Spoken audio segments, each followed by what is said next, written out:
السلام عليكم ومرحبا بكم في قناة فلور دو فاني. وصفتنا لنهار اليوم تشارك مسكر. هذا التشارك راح يكون بطريقة سهلة ومقادير مضبوطة والنتيجة رائعة وناجحة 100%. وإذا عجبتكم طريقتي في تحضير هذه الحلوى ما تنسوش ديروا لي إعجاب وتشتركوا في القناة باش يوصلكم كل جديد.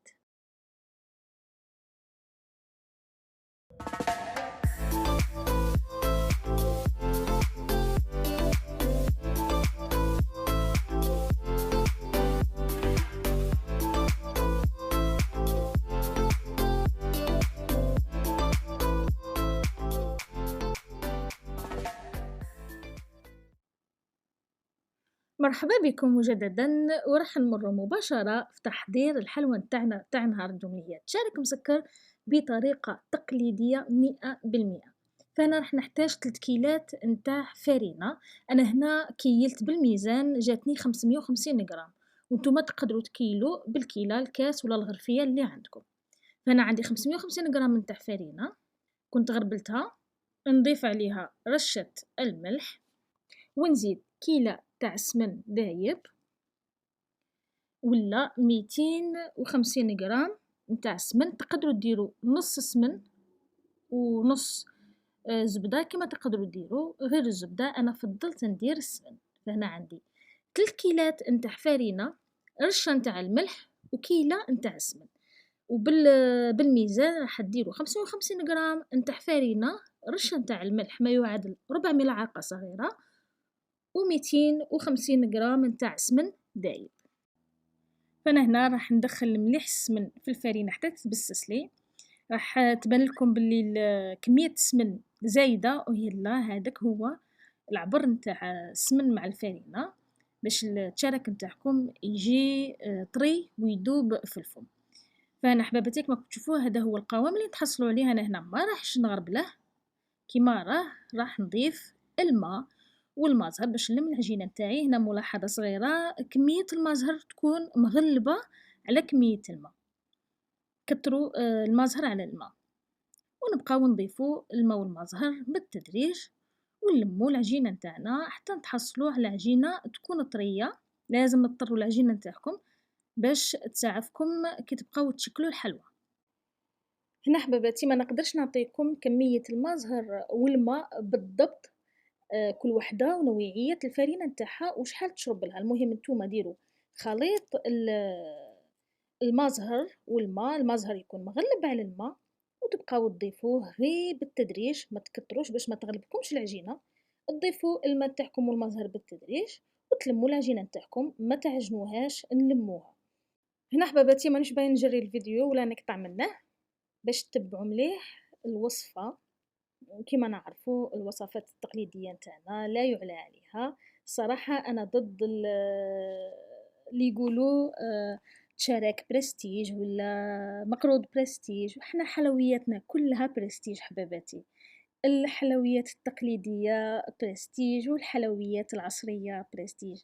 الواحد لازم يدير فرق بين الحلويات التقليدية والحلويات العصرية، وانا دايما نبغي الحلويات التقليدية نخليهم كما كانوا يديروهم جداتنا وامهاتنا، وكل وحدة وعندها طريقتها في التحضير وطريقتها في التزيين. المهم نبقاو محافظين على التقاليد نتاعنا. فهنا حباباتي كما شفتوا اني لميت العجينه نتاعي، ما عجنتهاش، بقيت غير نلم فيها بهذه الطريقه حتى نتحصلوا على هذا القوام اطري كما راكم تشوفوا. لازم تطروا العجينه نتاعكم باش تعاونكم في الخدمه. فانا هنا حباباتي راح نغطي العجينه نتاعي ونحطها على جهه تريح لي تقريبا 15 دقيقه لا اكثر. في هذا الوقت راح نحضر امامكم الحشو. اذا حباباتي كما راكم تشوفوا راني غطيت العجينه نتاعي. هنا لازم نغطوا العجينه باش ما تكولناش القشره، وراح نحطها على جهه ونحضر امامكم الحشو اللي راح نحتاج فيه. هنا عندي 400 غرام نتاع لوز مطحون بهذا الشكل، داك اللوز اللي نحضروا به مقروط اللوز. هنا عندي 400 غرام تاع لوز. راح نضيف عليه 4 مغارف كبار نتاع سكر. هنا الكيلة نتاعي الا تبغوا تكيلوا بالكيلة ديروا 4 كيلات نتاع لوز و4 مغارف كبار نتاع السكر. انا الكيلة نتاعي رفدت لي 100 غرام، وكل وحدة وشحال ترفد الكيلة نتاعها. إلا ترفد 200 غرام راح ديري 8 غارف كبار نتاع سكر. فهنا حباباتي راني نكهت اللوز نتاعي برشة نتاع الفانيليا، سكر الفانيليا. كاين اللي يبغي ينكهها بمبشور الليمون ولا برشة نتاع القرفة، كل وحدة وكيفاش تبغي تنكاه اللوز نتاعها ولا الحشو نتاعها. راح نضيف على اللوز تاعي 4 مغارف كبار نتاع زبدة دايبة. هنايا الزبدة نضيفوها باش الحشو نتاعنا يبقى دايما طري من الداخل. فكيما شفتوا درنا 4 كيلات نتاع لوز ما يعادل 400 غرام، ودرنا 4 مغارف كبار نتاع سكر، 4 مغارف كبار نتاع زبدة دايبة، ونكهت الحشو نتاعي برشة نتاع الفانيليا. وكما راكم تشوفوا هنا راني نلم الحشو نتاعي بالمازهر، المازهر وحده ما نزيدوش الماء فيه. تبقاو تضيفوا المازهر غير بشويه لانه اللوز نتاعنا ماشي كيما الفرينه، قد ما تزيدوا الماء ولا تزيدوا المازهر تبقى تشرب اللوز يغلبكم. ضيفوا غير بشويه المازهر حتى تتحصلوا على حشو يكون طري. ملاحظه صغيره حباباتي، اللي ما تقدرش على اللوز تقدر دير الكاوكاو، تطحناه بهذا الشكل ولازم يكون محمص شويه، تحمصوه غير شويه وتطحنوه كيما راني طاحنه هنايا اللوز، وتخدموه كيما راني نخدم الحشو باللوز، تخدموه بالكاوكاو، كل وحده ومقدورها. فانا حباباتي كي تحسوا باللي الحشو نتاعكم بدا يطرى في يديكم، بقاو تشكلوه بهذا الشكل، شكلوه كويرات وشوفوا الا يبقى يتشقق لكم ولا لا. الا شفتوه ما يتشققش عرفوا باللي الحشو نتاعكم راه واجد وما تضيفولهش المازهر. اذا حباباتي كما راكم تشوفوا حضرنا الحشو والعجينه. انا هنا راح نوزن العجينه امامكم. العجينه راح ندير فيها كل وحده ولا كل حبه تكون توزن 24 غرام.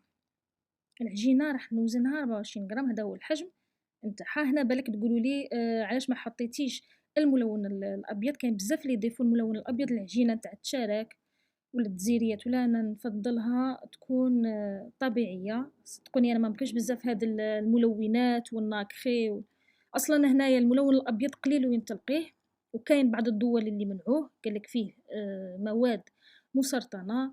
فقد ما نتفاداو هاد الملونات وهذا الناكخي قد ما رانا نحافظوا على صحتنا. فهنا كما شفتوا وزنت 24 غرام العجينه، وراح نوزن هنايا كما راكم تشوفوا راني نوزن الحشو من 12 حتى 14 غرام. دائما وزن العجينه النصف نتاعها يكون وزن الحشو. فانا حبيبتي راح نكمل كاع الكميه نتاعي تاع العجينه والحشو ونرجع ونشكل امامكم التشارك المسكر. اذا حبابتي هاي الكميه اللي تحصلوا عليها بعد ما نكوروا الحشو والعجينه راح تتحصلوا على 42 حبه نتاع تشارك. راح نشكل امامكم التشارك بطريقه سهله وكلنا نعرفوها. هنايا 42 حبه. الا درتوا الحبه صغيره كما راح نشكلها هنايا، الا راح ديروها كبيره راح تزيدوا الوزن العجينه وراح تزيدوا وزن الحشو، وراح تجيكم كميه قليله على الكميه اللي حضرتها هذه امامكم. فهنا كما راكم تشوفوا حليت العجينه رقيق، لازم تحلوها رقيقه باش كي تلووا العجينه على الحشو تجيكم مورقه. ونغلقوا مليح الفتحه هذيك نتاع العجينه ونشكلوا التشارك نتاعنا بطريقه سهله ومعروفه عند الجميع. هنا المهم في الوصفه طريقه تحضير العجينه وطريقه تحضير الحشو مع بعض لي زاستيوس اللي عطيتهم لكم. فهذه الحبه نتاعي شوفوا كيفاش تجي. انا فضلت نديرها هكا صغيره تجي شابه، وراح نحطها في المول نتاع السيليكون باش تبقى محافظه على الشكل نتاعها كي ندخلوها في الفرن، وتجيني يجوني كاع الحبات على حبه واحده. واذا اللي ما عندهاش هذا المول وتحطهم مباشره في السنيوه، من الاحسن تخلي التشارك نتاعك يرتاح من ساعه حتى ساعه ونص باش يبقى محافظ على الشكل نتاعه، باش كي تدخلوه في الفرن ما ينحللكمش. فهذا هو شكل التشارك نتاعنا كيما شفتوا، طريقه سهله وصدقوني راح يجيكم من أروع ما يكون.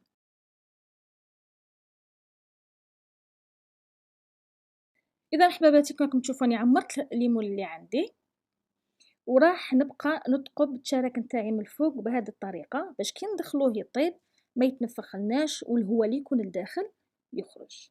فأنا حباباتي راح ندخل الحلوى نتاعي طيب في الفرن راني مسخناه تاع على 180 درجة، ونخلوه ما بين 15 حتى ل10. المهم كي تقفل 10 دقايق شوفوا الحلوى نتاعكم لا تحمرت من التحت، إلا ما زالت ما تحمرت عاودوا رجعوها وخلوها طيب في خاطرها. وهنايا هاي الحلوى نتاعي بعد ما طابت شوفوا كيفاش تحمرت لي من التحت. هنايا طيبوهم أبلون من الفوق، ما تحمروهمش، حمروهم غير من التحت. كي تشوفوا الحلوى نتاعكم حمارت كيما هاك من التحت يعني راهي طابت. إذا حباباتي كيما شفتوا أنا حضرنا الحلوى نتاعنا وطيبناها وخليناها تبرد. على جه هنا راح نحضر أمامكم الشربات اللي راح نغطس فيه الشرك نتاعي. عندي كيلة نتاع مزهر وكيلة نتاع السكر الناعم، مزهر وحده ما تزيدوش فيه الماء، وكيلة نتاع السكر الناعم. هنا من الأحسن ديروا السكر الناعم باش يذوب لكم بالخف في المازهر. كون ديروا السكر العادي راح يشد لكم الوقت باش يذوب. تقدروا تاني تحضروا الشربات وتخلوها تبرد ومن بعد تغطسوا فيها الشرك نتاعكم. هنا راني نوري لكم الطريقة السهلة والسريعة. فراح نبقى نغطس الحلوى نتاعي بهذا الشكل، ما تخلوهاش بزاف في الشربات، غير تغطسوها بهذا الشكل وتحطوها على وجهها في الشبيكة. تقطر كل شي راه واضح في الفيديو. نغطسوا الحبيبات نتاوعنا ونحطوهم في الشبيكة يقطروا.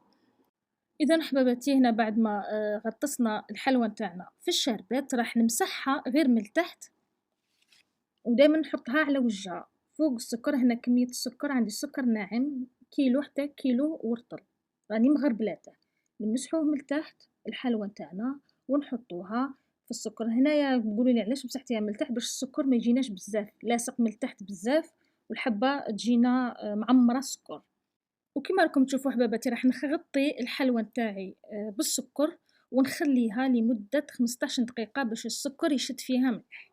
وانا حباباتي بعد ما مرت 15 دقيقه السكر قبض لي في الحلوى نتاعي، نبقى نشكل فيها بهذا الشكل، نقلع كاع الزوائد نتاع السكر. الطريقه هذه حتى واللي ما يبغيش الحلويات المسكره هاد الطريقه راح تخليه ياكل الحلوى المسكره، انه السكر ما راحش يجي بزاف في الحلوى، تبقاي تاكلي والسكر تبقاي تغزي فيه. وهنا بعد ما سقمت الحبه نتاعي تاع التشارك وقلعت كاع الزايد تاع السكر راح نرشه بالصفايه من الفوق باش يجي الشكل نتاعه شباب بهذه الطريقه. فحباباتي انا راح نكمل نسكر الكميه اللي عندي ونرجعوا ونشوفوا الوصفه نتاعنا في طبق التقديم.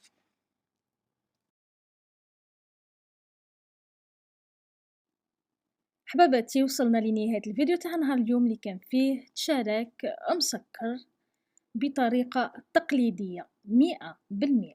كما شفتوا حضرناه وعطيتكم كل التفاصيل المملة. شوفوا الحبة كيفاش تجي متقونة. أنا نحب الحبة تجيني هكاك صغيرة، ما صغيرة ما كبيرة، وكل وحدة وكيفاش تبغي الحلوى نتاعها. اللي تبغي الحلوى تكون كبيرة هذا يبقى اختياري. وهنايا راني نقسمها قدامكم باش تشوفوها كيفاش خرجت. صدقوني جا اطري ومورق من الداخل. شوفوا كيفاش جا، شوفوا الحشو كيفاش راه معسل، ما رانيش نشكر فيه راكم تشوفوا بعينيكم. والعجينه كيفاش راهي مورقه، شوفوا كيفاش راهي مورقه. والتزيين حباباتي انا بغيت نخليه سامبل على الطريقه التقليديه، بما انه قلنا تشارك على الطريقه التقليديه نكملوها بالطريقه التقليديه. فحباباتي ان شاء الله الوصفه تاع نهار اليوم تجربوها وتنال اعجابكم، وبلا ما تنساو من فضلكم بارطاجوا الفيديو مع حباباتكم. تبقوا على خير والى الملتقى ان شاء الله، والسلام عليكم ورحمه الله تعالى وبركاته.